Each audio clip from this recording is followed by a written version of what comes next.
Después de haber escuchado a Ignacio, pues creo que se me acota el margen en el cual podría intervenir, pero sí quisiera repasar algunas cosas que Ignacio dijo que me parecen importantes entender y recordar antes de entrar sobre todo el tema de las campañas electorales, la política y ese punto que el cual terminaba Ignacio hablando, la regulación o no regulación por parte del Estado de este fenómeno, que no es un fenómeno nuevo, como bien lo decía Ignacio.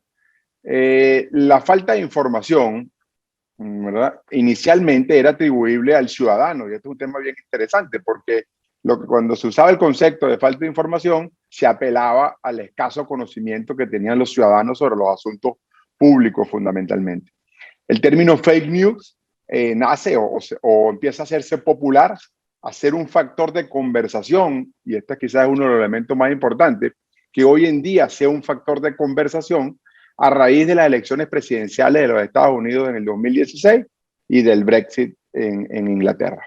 Fueron como los dos grandes elementos que colocan esta palabra sobre la palestra y que nos ponen a conversar justamente sobre la desinformación o la información errónea como manipulación, y no es una casualidad que se haya producido en dos eventos de tipo electoral.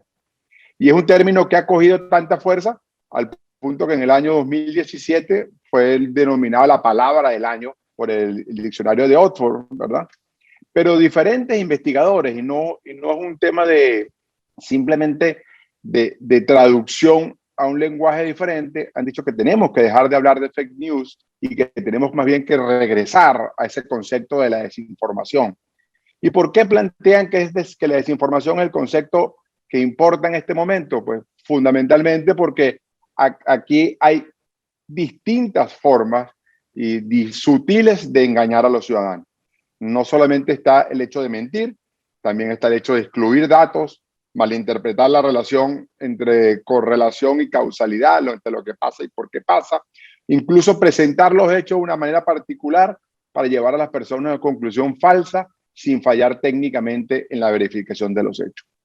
Y eso lleva a pensar, por consiguiente, que hay tres grandes elementos o tres elementos comunes en todo fake news.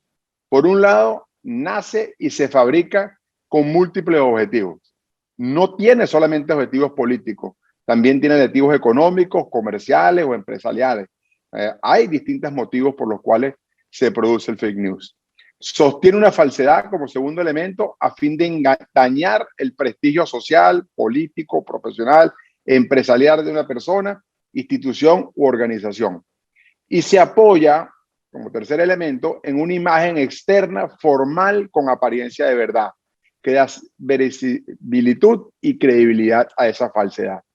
Y aquí me gusta como recordar esa famosa, hay una famosa frase de Javier Cercas en su libro Los Impostores, El Impostor, que relata la historia de un personaje español que simuló haber estado en un campo de concentración.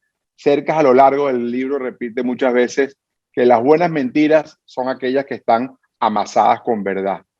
Y en el fondo es eso, ¿verdad? Los fake news exitosos, entre una u otra manera, son aquellos que usan, bien sea una apariencia de credibilidad o usan datos reales para introducir datos falsos y datos que compliquen el entendimiento por parte del ciudadano y que le produzca por consiguiente pues una desinformación. Ahora, como fenómeno viejo, y sabemos que era así, un fenómeno que ya existió, que de hecho nace ordinariamente en la prensa amarillista y nace también en la comunicación durante las guerras mundiales, este fenómeno, porque es hasta el 2016 que se coloca en la palestra y en la conversación, no solamente por el hecho de haber cambiado posiblemente resultados electorales o haber influido en resultados electorales, sino porque además las redes sociales, como bien explicaba Ignacio, han jugado un factor muy importante. ¿Por qué han jugado un factor muy importante? Obviamente porque los ciudadanos pasamos cada vez más tiempo en las redes sociales. Esa es una condición muy obvia. Si estamos más ahí, pues tiene una influencia determinante, sin duda. Ese hecho de que los ciudadanos pasemos cada vez más tiempo en las redes sociales también convierte en las redes sociales en un epicentro central en la contienda electoral, en las campañas electorales, y por consiguiente, pues también se produce una dedicación por parte de la campaña a la generación de contenido, bien sea falsos o reales, con distintos objetivos en las redes sociales. Pero el potencial en el fondo, digamos, de la red está en su viralidad, en esa capacidad que producen las redes sociales, más que ninguna otra cosa, en que los mensajes puedan ser rápidamente difundidos y puedan ser corridos en el tiempo. En una reciente encuesta, en una reciente encuesta, perdón, de la Escuela de Negocios del MIT, ¿verdad? Está claramente demostrada una investigación del año 2019 que las probabilidades de ser el 70%, perdón, las noticias falsas tienen un 70% de más probabilidad de ser retuiteadas que la verdad y llegan a las primeras 1.500 personas 6 veces más rápido que una verdad. Entonces, en esta capacidad de viralidad que se encuentra anclado este fenómeno, ¿verdad? Pero además ha traído trae otras consecuencias el fenómeno digital. El fenómeno digital trae como consecuencia que ha roto, sin duda alguna, la tradicional forma de la comunicación. Hoy en día, como bien decía Ignacio, el emisor de una noticia o de una información es cualquiera, cualquier ciudadano, o él decía cualquier plataforma, cualquier página web prácticamente, pero en el fondo es cualquier ciudadano puede propagar y colocar una información, ¿verdad? Y por consiguiente, este es un hecho que no tiene solamente unas características tecnológicas. O sea, es decir, por aún que sea la viralidad y sea lo digital, lo que nos ha traído y ha maximizado este hecho y su impacto en la sociedad y a través de las campañas electorales, no es un hecho de carácter tecnológico. Tiene, y por consiguiente, unas grandes consecuencias y es un hecho político, social y económico. Y sin duda alguna, ¿verdad? Por eso es que muchos autores dicen esto debe ser considerado como una crisis de comunicación pública que está siendo reflejada, entre otras cosas, en un gran declive de la confianza en las instituciones públicas y políticas. Hoy en día cada vez menos gente confía en el gobierno, confía en los tribunales, confía en la fiscalía, confía en las distintas instituciones, cada vez menos hay confianza en estas instituciones y tienen una consecuencia también directa en la credibilidad de los medios de comunicación. Porque los medios de comunicación comienzan a pelear también por la atención de un ciudadano que está cada día más desatento.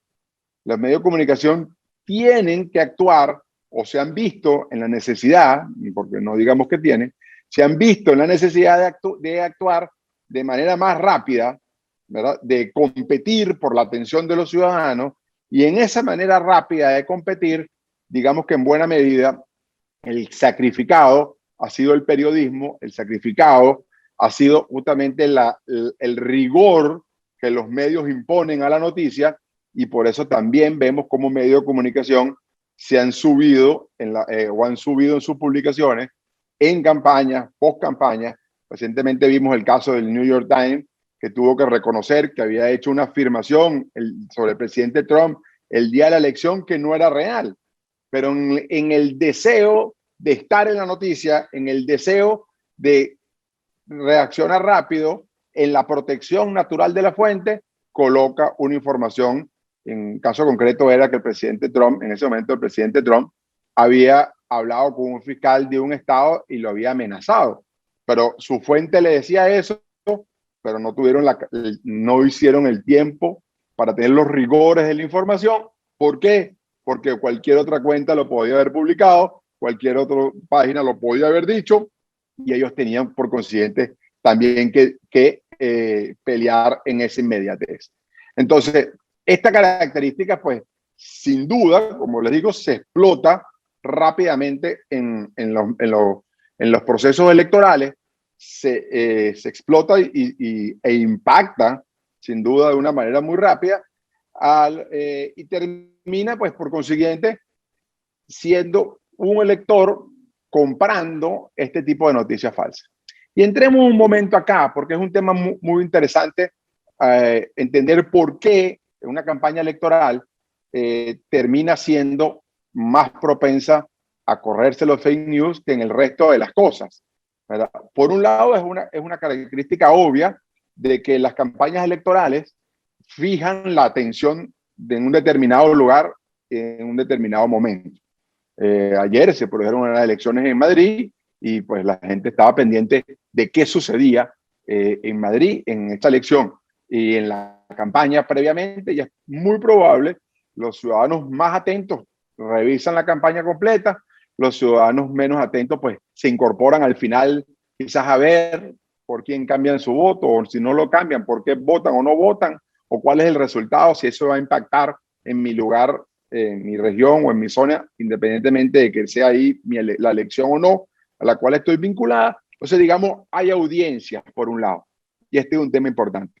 Pero el segundo punto, que es el que hace muy probablemente que la discusión política tenga un alto impacto en la generación de fake news, es que la fake news lo que busca políticamente es validar unos conceptos que la gente tiene previamente.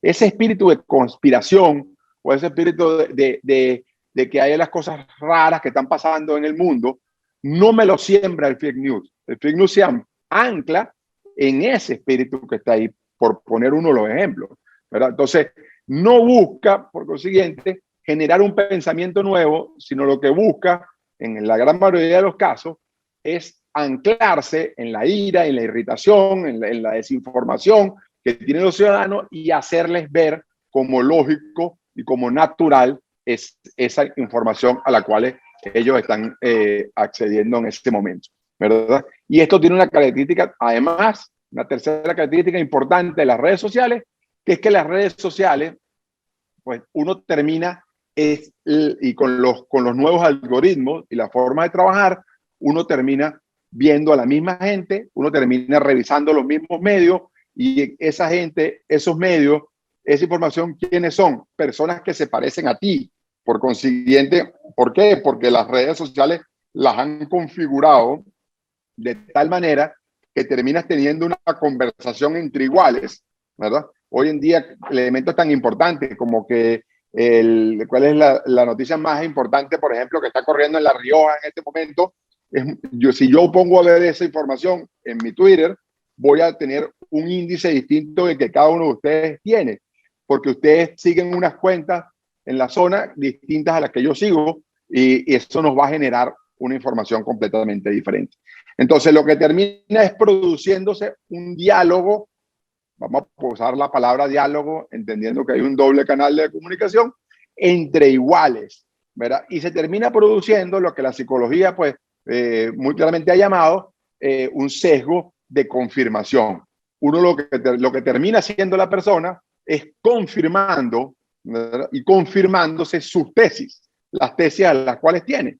Y entonces, al confirmarse esas tesis, porque lo vio en internet, porque me llegó por internet, por Twitter, porque lo vi en el Facebook, porque lo leí de un primo, de un amigo, de una cuenta, no importa en dónde, termino por consiguiente sesgado, pero sesgado confirmando, como bien dice la palabra, aquella tesis que ya yo tenía. Ahora, esto pues genera sin duda alguna por un lado, hay una gran preocupación, no lo vamos a decir, hay una gran preocupación en el mundo por la desinformación, ¿verdad? Esto era incluso previo pues, al tema del coronavirus. Más de la mitad de una muestra global, de una encuesta hecha por Reuters Institute en el año 2000, decía que estaba verdaderamente preocupada por el Internet y el uso de las noticias falsas, ¿verdad? A eso incluía aún en los Estados Unidos, ¿verdad? Y la gente identifica fundamentalmente, dependiendo de los países, unos países más, otros menos, en cuáles redes sociales se transmite de una u otra manera la información falsa. Bueno, en el caso de los Estados Unidos, la gente logra identificar que dice que el Facebook es el gran lugar de noticias falsas, por ejemplo, pero en Brasil, ¿verdad? La gente, y en Malasia, curiosamente, la gente dice que es en WhatsApp donde corre esta información falsa, pues, ¿no? Entonces, digamos, hay una preocupación general cuando lo demarcamos, si queremos de una u otra manera por redes o por plataforma, el 29% del universo de estas cuentas, que es un universo mundial, de esta cuenta de Reuters, dice estar preocupado por Facebook, 6% dice estar preocupado por YouTube, 5% dice estar preocupado por el Twitter. Entonces, digamos, son informaciones que corren en todos lados y que generan, pues, sin duda alguna, un problema en la sociedad y un temor, ¿verdad? Pero esa misma encuesta no está concreta. Otra que vi en otra oportunidad es muy interesante porque cuando le pregunta a la gente, dice, ¿usted cree que en Facebook, por decir algo, corren noticias falsas? El 75% de la información de las personas dicen que sí. Pero cuando le dicen, a usted le llegan noticias falsas, solamente un 25% de la población dice que sí. Entonces, es hasta, en algunas medidas, tiene una desproporción. Yo digo, yo sé que esto existe, pero no me pasa a mí. Y no es verdad. Si existe, obviamente me pasa a mí. Entonces, no hay, por consiguiente, cuando yo siento que no me pasa, no hay, digamos, no creo los anticuerpos que un sistema como esto, desde el punto de vista individual, puede tener, ¿verdad? Porque aquí hay como dos tipos de anticuerpos. Ignacio hacía referencia a los anticuerpos globales, digamos, que tiene que hacerse desde el punto de vista de la regulación de los estados, pero también hay unos anticuerpos personales, ¿verdad? También las personas en sí mismas deberían ser capaces, por consiguiente, de protegerse, de verificar de dónde viene la información, de no comprar información de páginas que no sean oficiales, o sea, bueno, por consiguiente, pues, no repartir, perdón, información que no cumpla con ninguno de los dos elementos anteriores. O sea, hay una cantidad de cosas ciudadanas que están ahí. Ahora, ¿qué ha pasado en el mundo de la regulación? Y me gustaría meterme acá porque siendo un fenómeno tan interesante y tan importante y tan manipulador, por usar una palabra que lo describa, en estos tiempos nos encontramos, por ejemplo, que en las campañas electorales, muchas campañas electorales, en muchos países del mundo, no hay regulación de la campaña electoral en Internet. Y fíjense, el elemento de lo que estoy diciendo, las consecuencias de lo que estoy diciendo, en el lugar en el cual se produce la manipulación, ¿verdad? No hay regulación, ni siquiera regulación. O sea, hay regulación de gastos en campañas físicas, hay regulación del uso de la televisión, hay regulación del uso de la prensa, del tiempo de los candidatos, de qué se puede decir de los demás candidatos, en lo físico, pero no hay regulación mayoritariamente en lo electrónico, lo cual, pues, ya ustedes se imaginarán qué pasa en esos territorios. En casi ningún país de Latinoamérica hay regulación en el mundo digital, en las campañas digitales, ¿verdad? Ahora, esta última elección presidencial y la sentencia que comentaba Ignacio al principio tiene una consecuencia importante con esto, nos ha mostrado, ¿verdad?, dos importantes visiones de entender esta dimensión del problema, la elección presidencial de los Estados Unidos. Y trajo, pues, sin duda, este punto. La primera visión, ¿verdad?, que es la visión norteamericana, ¿verdad?, en muy buena medida, amparada, por consiguiente, en la enmienda primera de la libertad de expresión, voltea la carga, en muy buena medida, de la regulación a la empresa privada y concretamente a las plataformas.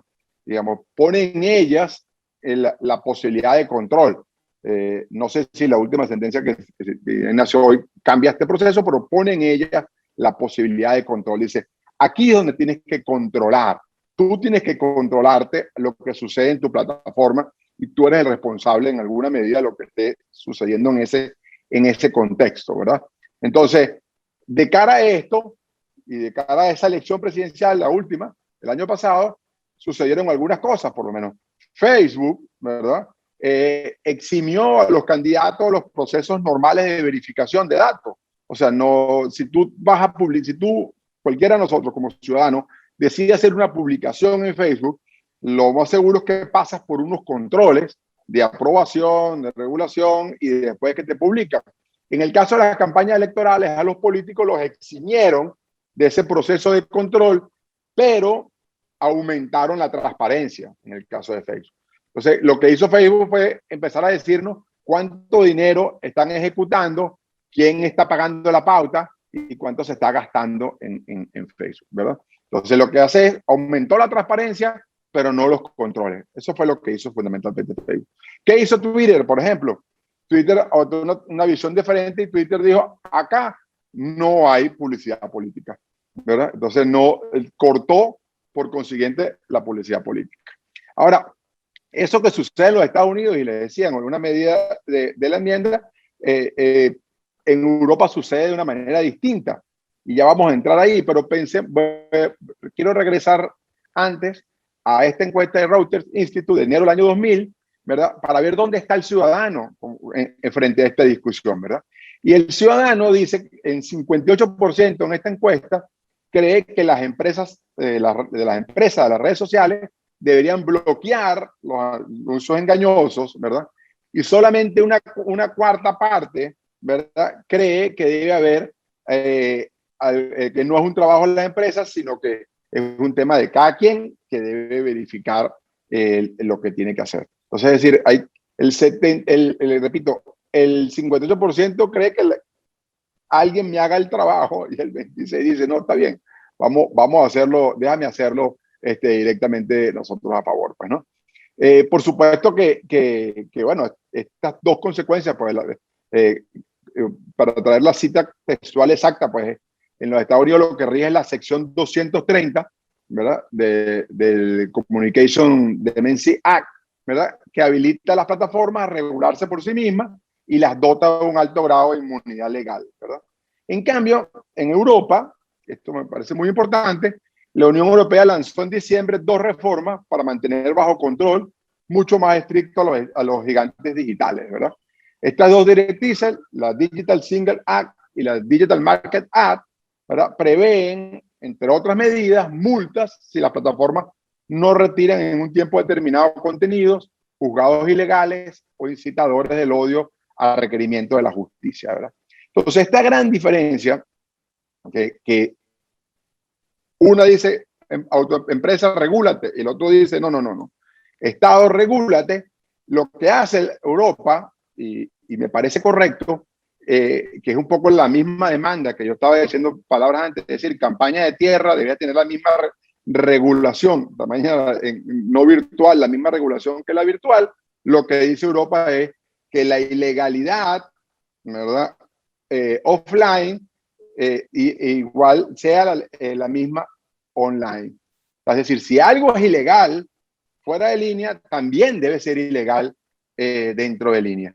Y esto no debe ser administrado por la empresa privada, sino debe ser administrado por los órganos de justicia, como es administrado la justicia, ¿verdad?, offline. Entonces, dice, apliquemos la misma regulación, extendamos, ¿verdad?, lo mismo para lo digital y no digital, incluyendo los mecanismos, pues, por consiguiente, de aplicación de justicia, pues, ¿no? Entonces, esto es lo que igual es el planteamiento concreto que pienso que en materia de libertades de campañas electorales tiene que hacerse. Es decir, aquella campaña fuera de línea debería tener la misma regulación que la campaña dentro de línea. O no puede haber una regulación distinta para una cosa para la otra, porque esto trae, pues, por consiguiente, este problema que estamos viendo de la desigualdad, de la oportunidad y de la desinformación.